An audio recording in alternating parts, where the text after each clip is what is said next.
अगर आप देखें तो Rafale is one of the best European fighters and the western fighters. अब वो क्यों नहीं परफॉर्म कर सका? वो इसलिए परफॉर्म नहीं कर सका क्योंकि उसकी इंटीग्रेशन या उसको उस तरह इस्तेमाल नहीं किया गया जिस तरह पाकिस्तान एयरफोर्स ने J-10 को इस्तेमाल, JF-17 को इस्तेमाल किया ये मार के हक के अंदर।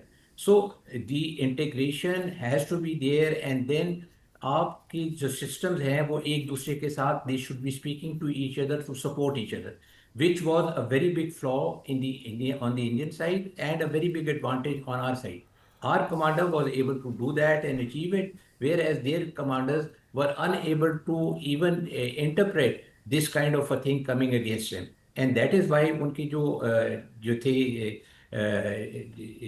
CDS जो थे उन्होंने यही कहा कि जी हमने 2 दिन अपनी एयरफोर्स को डाउन कर दिया and we were trying to find out where did we go wrong, and when we found out that where we went wrong, then we went into the air. But you don't stop, have a pause. ये कोई cricket का match नहीं हो रहा है जिसमें आप drinks की ब्रेक ले रहे हैं। ये you have to fight a war the way it is to be fought.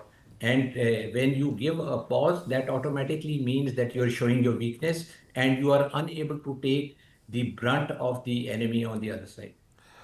अच्छा, कल प्रेसिडेंट ट्रंप ने जो स्टेटमेंट दी 11 प्लेन्स की, तो उसमें काफ़ी कन्फ्यूजन है। पहले तो लोग समझते हैं कि शायद प्रेसिडेंट ट्रंप का कुछ स्लिप ऑफ टंग है, फिर वो कहते हैं कि शायद ये दोनों साइडों का है, फिर वो कहते हैं कि पता नहीं अपने इसको सीरियस लें कि ना लें। What is the actual number, air marshal? ये इस तरह है कि जिस वक्त एयर कॉम्बैट हुई 6 और 7 की रात को, तो हमने उनके 8 जहाज गिराए जिसमें से 7 तैयारे थे और एक ड्रोन था। और 7 तैयारों के अंदर 4 रफेल थे, एक मिराज 2000 था, एक SU-30 था, एक MiG-29 था और हेरोन ड्रोन था 8वां। अब आप देखें कि जब ये वो वाले टारगेट से जिसके ऊपर हमारे जाके सरफेस टू एयर मिसाइल और एयर टू एयर मिसाइल जाके डायरेक्ट लगे, और ये J-10 से हमने PL-15 से उनके सारे हवाई जहाज गिराए। अब ये वो वाली शॉट्स हैं, ये वो वाली केल्स हैं जो कि जिसको हम हार्ट ऑफ एनवेलप कह सकते हैं या आइडियल पैरामीटर से वो फायर की गई और हमने उनके जहाज गिरा दिए। अब जिस वक्त एयर कॉम्बैट हो रही थी उसमें इस तरह था कि Indians were wanting to have you know one ascendancy, and that was कि जी हम पाकिस्तान की एयर स्पेस को वायलेट करें, जो कि हमने उनको नहीं करने दिया। फिर एक पाकिस्तान का कोई त्यारा गिरा ले वो भी नहीं उनका वो कर सके, अल्हम्दुलिल्लाह। बल्कि अल्हम्दुलिल्लाह। और दूसरा जो मेन चीज़ थी वो ये थी कि they were unable to fire any of their missiles at our aircraft. ये एक बहुत बड़ी स्किल है पाकिस्तान एयरफोर्स पायलट की, और मैं उनको बहुत इसके ऊपर मुबारकबाद भी दूंगा और उनको शाबाशी भी हमें देनी चाहिए कि they fought very well and without losing an aircraft they fought battle. अब उसमें ये होता है कि जी जिस वक्त आप ताबड़तोड़ हमले करने की कोशिश करते हैं, क्योंकि आफ्टर ऑल इंडियंस भी लड़ने आए हुए थे, वो जो थे वहाँ पे हवाई सफ़र के ऊपर तो नहीं थे। So they also wanted to make some ingress in towards Pakistan, but they were unable to do that. अब होता ये है कि जी जिस वक्त आप को जब आप when you get into the combat, आप दुश्मन को के जो जहाज हैं उनको जब आप लॉक करते हैं तो उनको एक इंडिकेशन आती है कि जी we are being tracked. When you get to know that you are being tracked, so you do certain maneuvers, and the best maneuver for the Indians if they are facing towards Pakistan would be that they run away towards the Indian side. So they would turn away towards the eastern side and go back towards their territory. जब आप वापस जाना शुरू करते हैं या separation करने की कोशिश करते हैं तो उसमें यह होता है कि जो आपका फायरिंग फायरिंग सिस्टम होता है वो थोड़ा सा वीक पड़ जाता है या मध्यम पड़ जाता है। जब वो मध्यम पड़ता है तो उसका मतलब ये है कि जिस मिसाइल की 100% अपनी आइडियल पैरामीटर्स के अंदर किल होनी है, अब वो किल प्रोबेबिलिटी कम होनी शुरू हो जाएगी। तो हमने जब एनवेलप के अंदर जहाज हो, चाहे वो हार्ट ऑफ द एनवेलप हो या फ्रिंजेस के ऊपर हो, अगर आपको वो एनवेलप के अंदर जहाज नजर आएगा तो आप उसके ऊपर जो है ना मिसाइल डाल देंगे।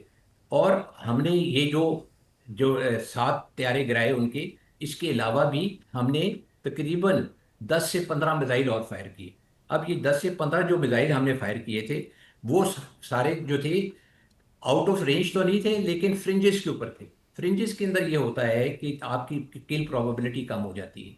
जब आपकी किल प्रोबेबिलिटी कम होती है उसका ये है कि अब आपका मिसाइल जो है वो जहाज को डायरेक्टली जाके नहीं लगेगा, लेकिन उसका ये मतलब नहीं है कि वो नुकसान नहीं करेगा। जहाज के अंदर या मिसाइल के अंदर एक वो फ्यूज होता है या मैकेनिज्म होता है जिसको वो कहते हैं जी प्रॉक्सिमिटी फ्यूज। प्रॉक्सिमिटी फ्यूज का ये होता है कि जब आपका मिसाइल त्यारे के नज़दीक से गुजरेगा और वो सेंस करेगा कि एक मेरी रेंज के अंदर जहाज मौजूद है, तो वो एकदम फट जाएगा। अब वो जब फटेगा तो नुकसान करेगा जहाज का। डिपेंड करता है अब ये कौन से एंगल पे या किस हिस्से के पास जाके वो फटा है, जिससे कितना नुकसान होगा उनके जहाज का। अब ये जहाज नुकसान जो है वो दो तरीके से हो सकता है।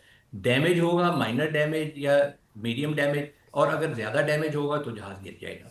अब इसके अंदर ये जो कैफियत थी उनके जहाज़ों की, कुछ की हुई, और ये चूंकि इंडियंस कंफर्म नहीं करते, और वो उनके चीफ साहब का भी इसमें कसूर है कि वो कहते हैं कि जी आप खुद अज्यूम कर लें जहाज गिरे हैं। जब हम अज्यूम करेंगे तो फिर हमारी जगह तो ये ट्रंप साहब अज्यूम कर रहे हैं। उनके पास एक मैकेनिज्म भी है, उनके पास सीआईए भी है, उनके पास दूसरे मुल्कों की भी इंटेलिजेंस जो सैटेलाइट्स उनको हैं, फीडबैक दे रहे हैं। पूरा डेटा है। देखिए जी, बहुत सारे इसके इनपुट्स होते हैं, और जब आपके पास इतने सारे इनपुट्स हों तो इस तरह की जो चीज़ें होती हैं वो पैसेज ऑफ टाइम के साथ ना एक्सपोज होती हैं। ये नहीं होता कि आपको पहले दिन ही वो एक्सपोज कर देंगे कि जी आपको पता चले। जो एकदम पता चलने वाली चीज़ थी वो आप देख लें पाकिस्तान के अंदर भी, and you are witness to it, कि when we went for the first programme on the night of 7th, at that time I was telling you about 3 to 4 aircraft.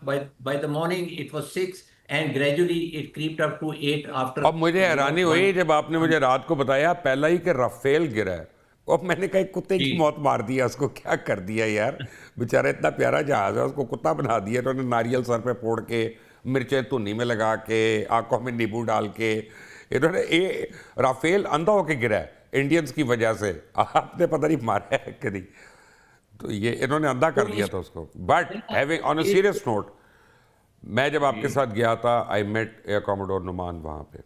मैं नाजरीन को बताऊँ, Numan is a ace pilot जिसने अभिनंदन को मारा था और बड़ा पकड़ के फंदा था उसको। और नुमान साहब से मैंने उस वक्त पूछा, मैंने कहा I you ready for another war? उन्होंने कहा एब्सोल्युटली। मैंने कहा क्या होगा? उन्होंने कहा ये देख रहे हैं आप, इनको हम बतखों की तरह उड़ाएंगे जैसे मुर्गाबी का शिकार करते हैं। These were his words. और बड़ा कम बोलते हैं, ज़्यादा नहीं बोलते। बट वहाँ पे नज़र आ गई थी पिक्चर उस दिन मुझे आसिम साहब कि ये नहीं छोड़ना इन्होंने, ये अपना भरे हुए बैठे हुए थे सारे एयरफोर्स वाले वहाँ। मैं हेडक्वार्टर में देख के आया था।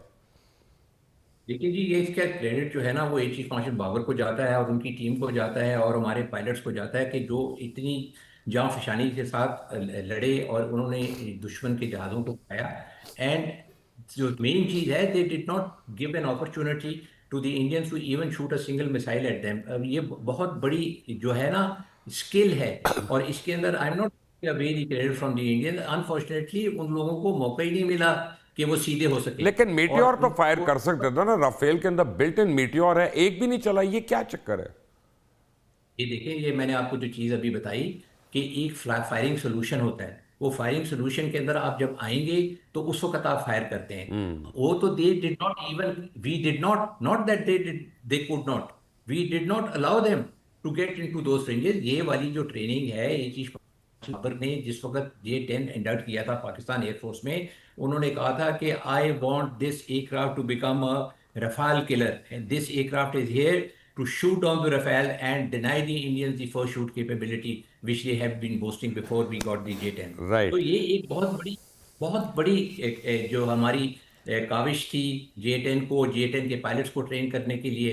और ये सारी वो जो काविश है ए चीफ की, और उस दिन रात को जो उन्होंने गाइडेंस दी अपने पायलट्स को कि we will shoot them down, and then all those firing that he actually, you have to give him a partial credit for this thing also, that they were doing shooting which was within the parameters but on the fringes। और अब आज उसका result जो है हमें नहीं पता चला, लेकिन मिस्टर ट्रंप को पता चल गया है और उन्होंने बताया है। और जिस तरह आपने कहा कि he is not an ill informed person, कि वो ऐसे ही will just get up on to the media and start to say things.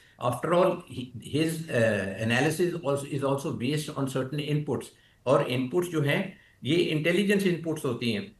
और इंटेलिजेंस इनपुट्स के लिए who would be better place than him, because they are the leaders in this technology and in this field in the world.